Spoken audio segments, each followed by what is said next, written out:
भाई आ गए हैं मजा लेने मेले का। बहुत ही इंजॉय हो रहा है मेले में। बहुत ही अच्छा लगा। हाय करिए हाय करिए। हाय, क्योंकि 3-4 साल के बाद ही ये मुहर्रम देखने को मिला है। दो शब्द बोलिए मेले के लिए आप।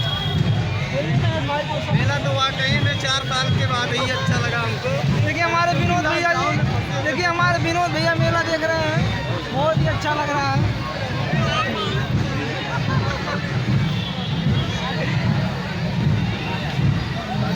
और मेला देखा था तो देखिए बहुत मजा आ रहा है मेले में। मेरे बड़े भाई हैं।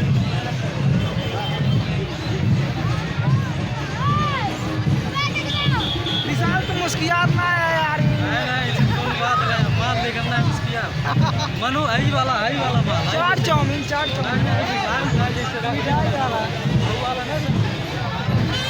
हेलो, लेकिन वो वाला है ना, ऐसी बात नहीं है, वो बात नहीं तनी लेकिन उतना नहीं।